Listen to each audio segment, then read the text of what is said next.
The Mason's Silent Song, presented in a soft, hypnotic tone meant to lull listeners into rest. Let the script gently begin. Take a deep breath now, and as you slowly exhale, feel the weight of the day begin to lift away. Let your body soften into the bed. Your shoulders release. Your jaw loosens just slightly, and your eyes, they can remain closed, or they can drift closed gently as we begin. There's no need to do anything. Just listen. Let the sound of my voice carry you like a slow-moving river, downstream, into a quiet, peaceful place where stories sleep among the stones. Our story today begins in the early hush of dawn, in a time long ago, when cathedrals reached like prayers into the heavens, when knights rode beneath banners fluttering like autumn leaves, and when the world still believed that stone could sing. There lived a mason, a quiet man with strong hands and eyes the color of old iron. His name was Elias. He woke each morning before the sun, when the streets of Greyholt were still wrapped in mist, and the only sound was the slow trickle of water from the courtyard well. His cottage sat at the edge of town, just where the cobbles gave way to moss and bramble. Inside, all was simple: wooden beams overhead, a low hearth that smelled of cedar ash, and a single stool beside a worn table where he kept his tools in orderly silence. Elias did not speak much. Some said he was born under a vow of silence, though that was only half true. He chose stillness, because he believed, deep in his chest where heartbeats echoed slow and steady, that stones held songs, and only silence could hear them. He carved not for coin, but for memory. Each morning, with a leather apron slung around his waist and calloused fingers wrapped around his chisel, he walked up the long hill to the cathedral in progress. It had no name yet. Cathedrals rarely did at first. They were born like trees, slow, stretching, rooted in purpose. And Elias, each day, carved gargoyles, arches, finials. But most especially he carved faces.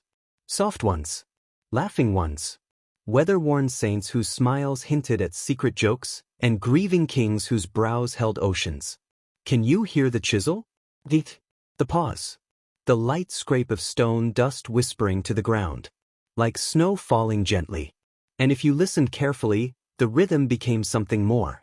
Not words. Not music exactly. But a pattern. A lullaby only the stone knew. It said in those days that stonemasons each had their own mark. A secret symbol they left carved somewhere hidden on the cathedral. A flower behind a column. A spiral beneath a stair. But Elias, he left no mark. Or so it seemed. For while other masons etched with purpose, Elias carved by feel. And deep in the seams of each stone he laid was a sound, a soft, humming harmony of angles and grain and time. That was his mark. A silent song. And here, dear listener, let us drift downward, now, like a soft leaf falling in an autumn courtyard, through memory, into the soft heartbeat of stone. Elias once told a young apprentice, though it was said more in gesture than words, that no two blocks of limestone were ever the same. Each carried within it an echo of the quarry it came from, the wind that touched its surface, the rains that ran over it. He would hold a block to his ear, eyes closed, as if waiting for it to speak first. And when he carved, he did so gently. The cathedral's overseer once said, Elias carves like he's unwrapping something already inside the stone. And maybe he was. There was a gargoyle high on the western spire, just above where the bells would hang.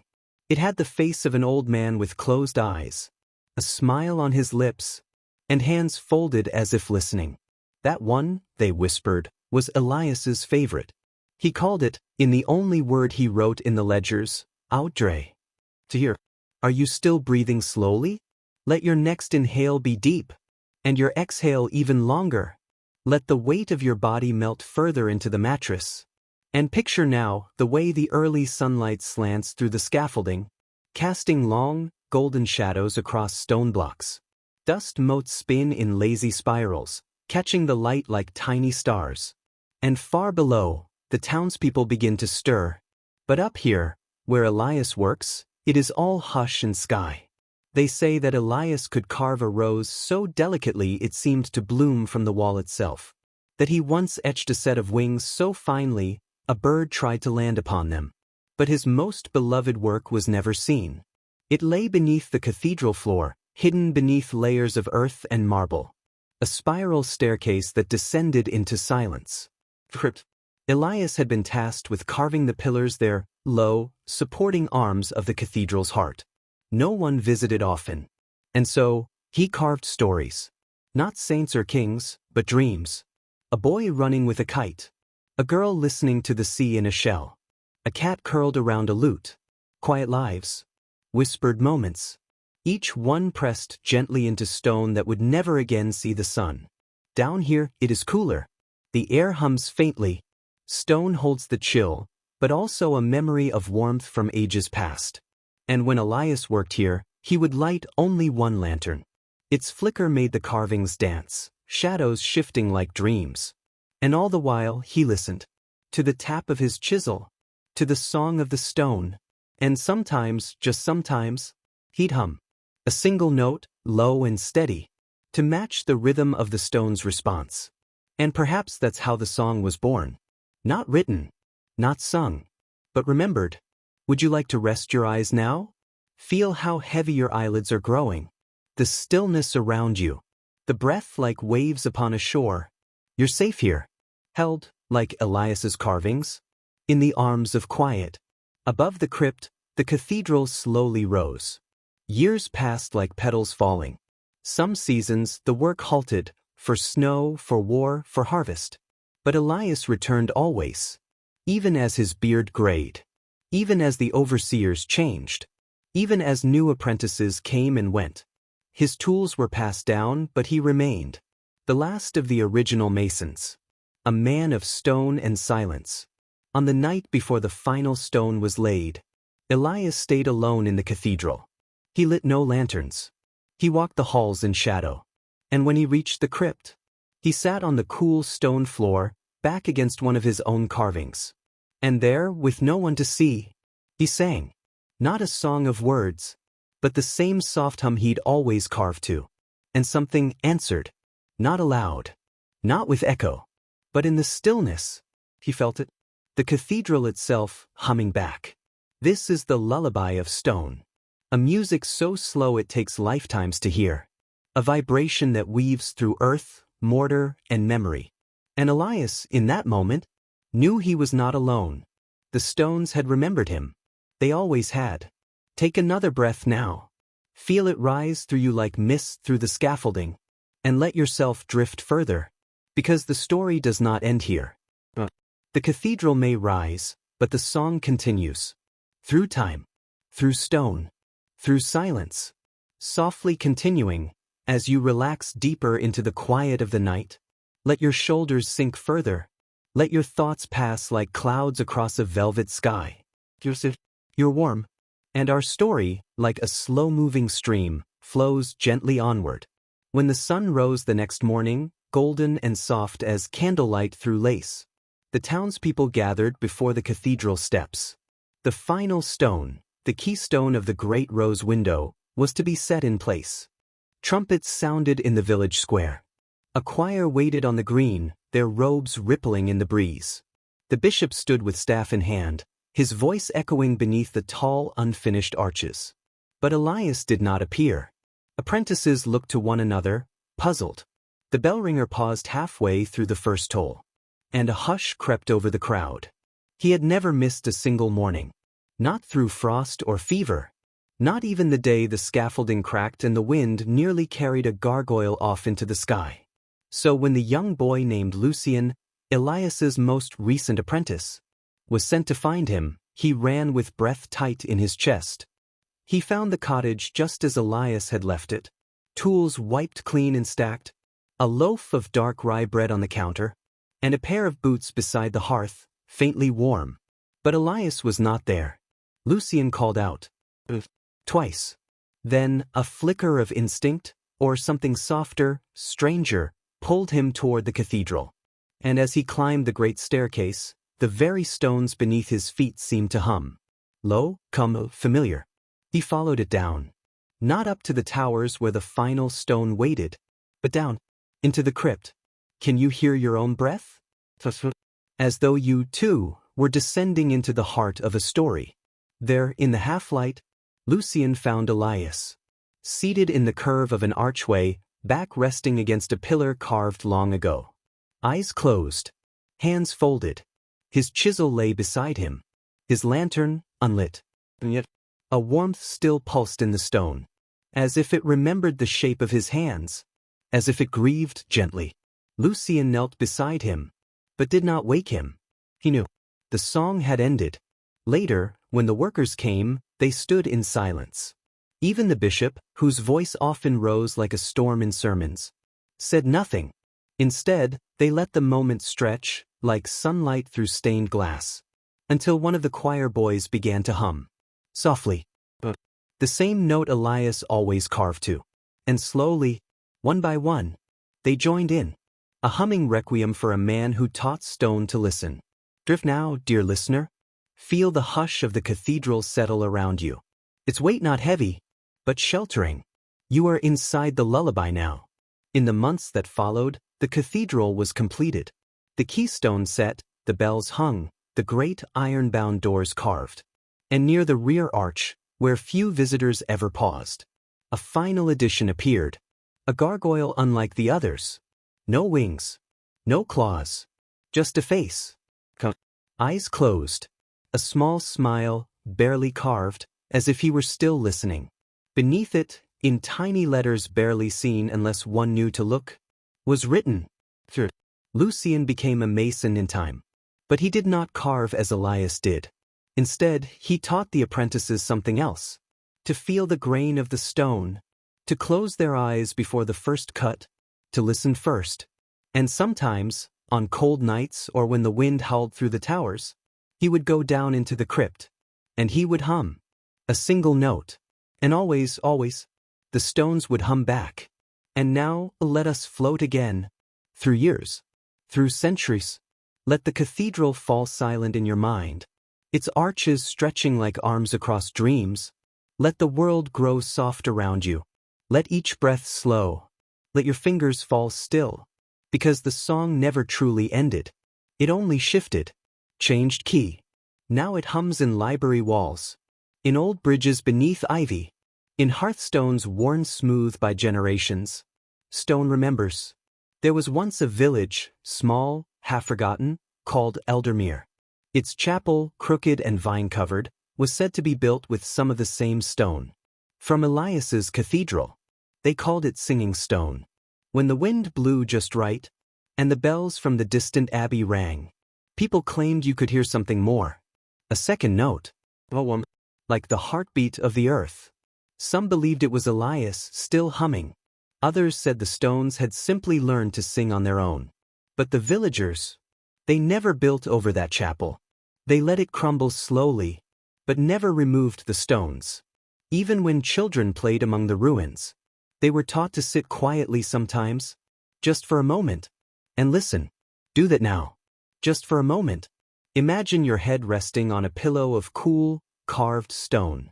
The hush of night folded around you.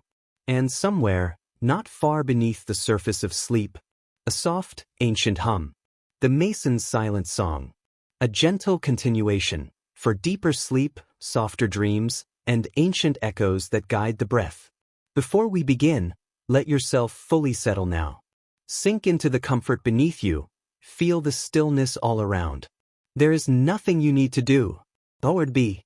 Just this voice, the story, this quiet. And we return once more to the world of stone and memory. Our story drifts now beyond Elias, beyond Greyholt, to a time centuries later when the cathedral still stood, weather-worn but proud, its spires softened by wind and lichen, its bells now rung by rope and lever rather than hand, but the sound, still rich, still whole. No one remembered Elias by name anymore. At least, not in the open ledgers or guided tours. But in the quiet places, in the crypt, beneath the high arch, his presence remained, especially to her. Her name was Muriel, a restoration apprentice, sent from the university, curious and quiet, with ink-stained fingers and a sketchbook always close. She didn't dress like the tourists. No wide-brimmed hats or camera straps. She wore linen coats and soft boots, and carried her tools like a musician does an instrument. She was told to catalog the lower levels, but it was the crypt that called her. The moment she stepped into that low chamber, she felt it? A hush unlike any other. Not just silence. Something deeper, like the pause between breaths, the stillness between heartbeats, the moment right before you fall asleep. She ran her fingers across the stones, faint ridges beneath her touch, shapes, petals, faces, hidden beneath time and dust. And as she worked, dusting, tracing, sketching, a sound began to rise in her thoughts. Not from outside, not through ears, but from within. The tone, low and steady, as if the stones were softly waiting. Breathe in again now. Let the breath draw in like morning light through a high stained glass window. And as you exhale, feel the centuries drift through you. Stone to skin, silence to soul. Muriel began coming at dusk, long after the tourists left, when the echo of footfalls faded, and only the sound of her breath remained in the still crypt. She'd sit beneath the old pillar, the one where a small carving of a sleeping cat curled beneath a lute, and she would listen. Sometimes she thought she heard humming. Sometimes she imagined it was only the wind. But it comforted her. She stopped bringing her tools. She brought only a lantern, a book, and once a clay whistle she had as a child. She didn't play it. She simply held it, let it warm in her hand as if remembering. Above her, the cathedral bell tower reached skyward. Below her, beneath layers of limestone and memory, the stones remembered Elias. Not his voice, not his face, but his listening. One evening, as rain whispered across the leaded roof, Muriel dreamt in the crypt. She hadn't meant to fall asleep, but the stone beneath her had been warm, impossibly so, and the hush around her so complete. In her dream, the cathedral was whole again. Alive. Chisels tapped gently. Lanterns swung in arched corridors. And someone hummed. She walked through the dream, barefoot, following the sound. It led her to the farthest wall. One she'd dusted a dozen times. But in the dream, a door appeared. A narrow arch, carved with roses and wings. And over it, one word. She reached for the handle, and woke with a breath caught in her chest. The next day, she returned with a brush and a light. There was no door, no arch, but beneath layers of grime, a rose, a wing, and, barely visible, etched in soft hand, half lost to time. Can you feel it too now? That ancient hush, that deep listening that stone alone can hold. Let it cradle your thoughts. Let the breath in your lungs become softer, like dust drifting in golden light. You are part of this story now. Muriel became obsessed, not wildly, not in the way of fever, but like rain over stone. Persistent, gentle. Sure. She followed lines that led to nothing, traced patterns others ignored. And one night as the bell struck midnight, she uncovered something strange. A hollow, behind the wall. A small chamber, just large enough to hold a man. Inside there was no relic, no gold, no bones, only a single block of stone, smooth, and upon it a groove, curved like a spiral, a fingerprint in stone. She laid her hand upon it, and the world went still. Her breath, her pulse, even the hush of wind in the tower, all vanished. She stood inside silence. And somewhere, far and deep, she heard it, that hum.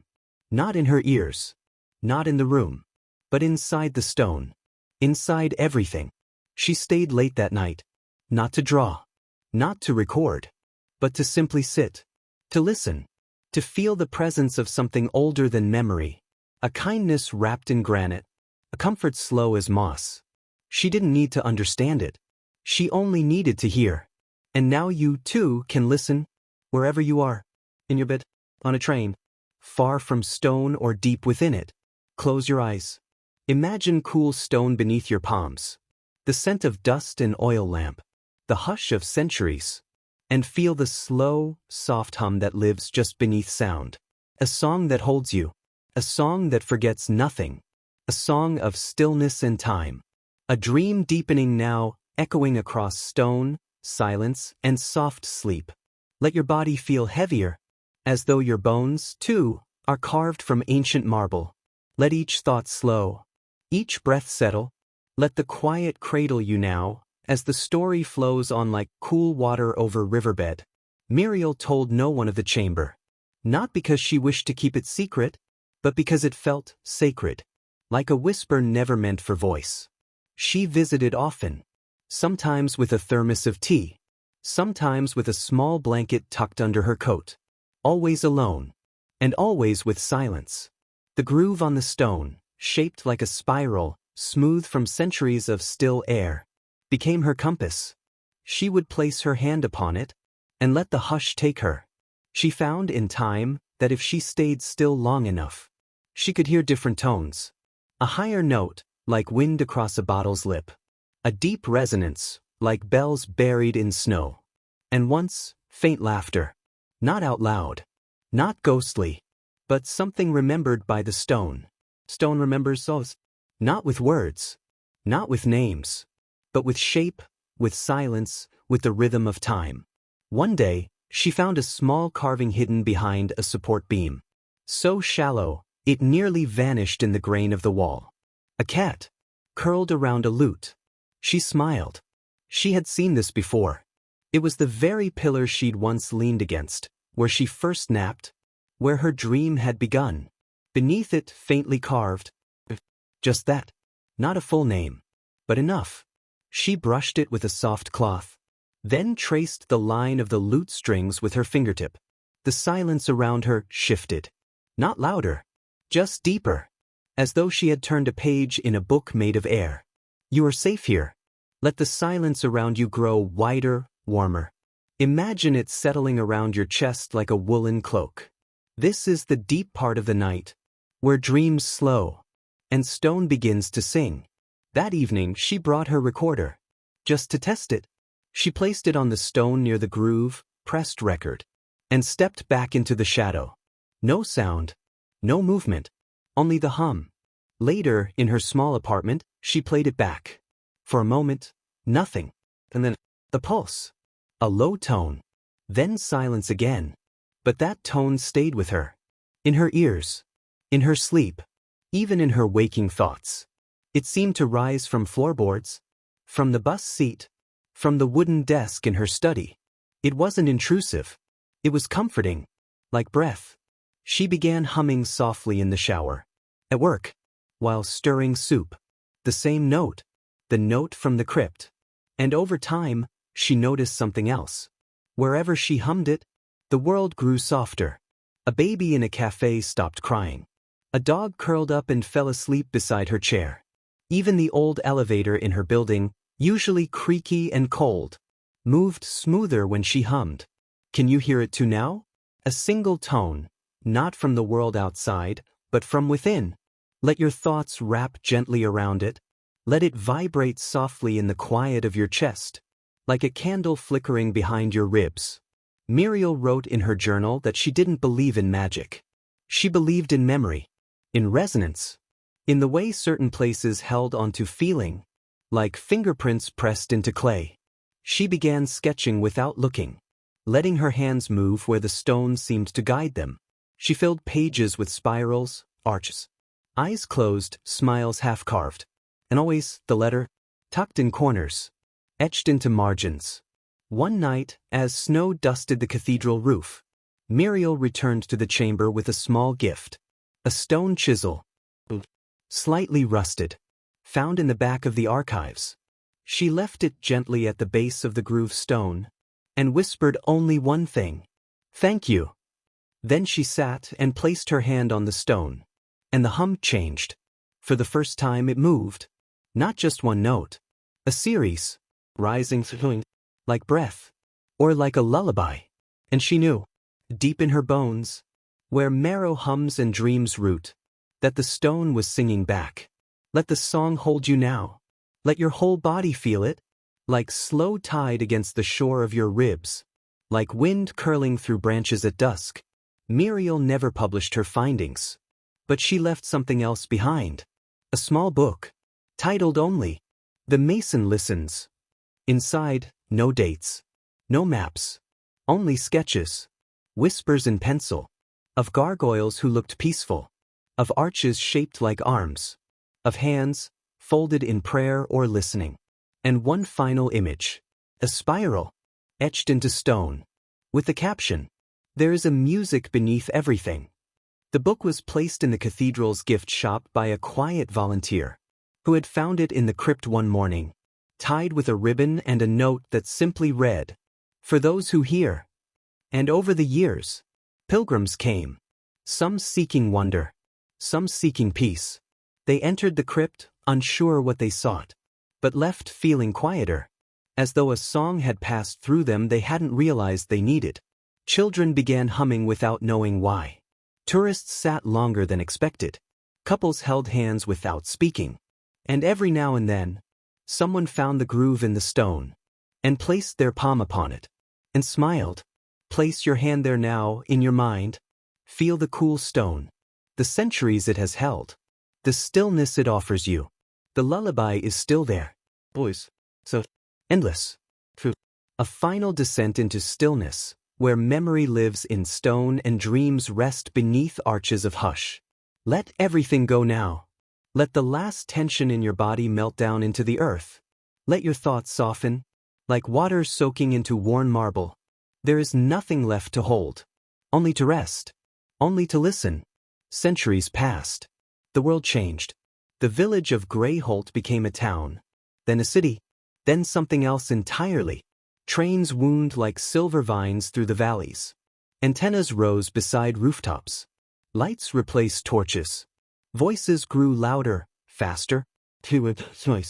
But in the cathedral, in the crypt, beneath the oldest stones, the silence still lived, untouched, unafraid, unchanging, and the hum remained. No longer did people visit as pilgrims. Now they came with scanners, tablets, headsets. Some studied the architecture. Some documented the acoustics. One day, a sound technician named Clara was assigned to capture the unique reverberation properties of the lower vaults. It was a simple job, 3 days. Measure echoes. Analyze decay. She arrived with wires and gear. But as she stood beneath the arch, the one with the small curled cat and lute, she grew still. She couldn't explain it. Something pressed gently into her. A presence. Like someone was waiting. Not intruding. Just listening. Feel that now. That warm attention, not loud, but present. A gaze not from eyes, but from memory. From below. From within. Clara tested her equipment. Set up microphones. Snapped her fingers. Clapped. But in the playback, there was something else. The tone. She checked the file again. The tone was not in the room. Not from her. It was beneath the recording. A foundation note. Unmoving. Pure. She slowed the file. Isolated frequencies. The tone remained. Like bedrock. Like breath. Like memory. She spent the night in the crypt. Unplanned. Unintentional. The crew left and she stayed behind. Sat cross-legged near the old groove stone. Eyes closed. She didn't sleep. Not truly. She drifted. And in the drift, the tone rose around her. And within it, other sounds began to emerge. Laughter. Chisel taps. A single hummed note. And in the corner of her mind, a face. Eyes closed. Hands folded. A smile, just barely there. She returned the next night. And the one after. Not to work. Just to be. To sit in the hush. To let her breath match the rhythm of the stone. She found herself humming as she walked home. Not loud. Just enough to remember. It became a ritual. A meditation. A quiet conversation. You can do that too, you know. Humming. Softly. To yourself. No tune. No lyrics. Just breath turned to tone. And in that tone, you might feel it. The gentle hand of the old mason, guiding you deeper into peace. One afternoon, Clara noticed something strange. The groove in the stone. It had changed. ever so slightly. Barely more than a shimmer in the light. But she swore it had deepened, widened, as if time was still at work, still carving, or listening. She reached out and placed her palm upon it, and a warmth rose through her. Not heat, memory. She closed her eyes, and heard, not with ears, but with something older, the cathedral's heart. Not a sound, not a whisper, but presence, like being held, like stillness so complete it became music. And in that stillness, Clara wept. Not from sadness, not from pain, but from recognition, as though some long-forgotten part of her had finally returned home. Later that year, she published no paper. She gave no talk. But she did leave a gift. A small plaque, tucked into the shadow of the crypt's arch. The song beneath us never ends. Place your hand. Remember. And still the people came. Few. Quiet. Sensitive to hush. They didn't speak much. Didn't photograph. Didn't touch anything but that groove in the stone. Some came once. Some returned every season. Some simply sat and listened. And when they left, they hummed. Softly. Always the same note. It passed through train cars. Across ferry decks. Between city alleys and elevator shafts. A quiet hum. Elias's song. It is said that stone forgets nothing. That within every cathedral, every bridge, every hearthstone, there are traces of hands, the breath of love carved without witness. The mason never needed applause. Only time. Only silence. And in that, his song became eternal. So now, wherever you are, or drifting in that soft place between waking and dream, you too can feel it. Place your hand over your heart. Feel its rhythm. Let your breath slow, deeper, even slower, and let yourself hum, so faintly, just like that. You feel it? You're a part of it now. The song, the silence, the stone.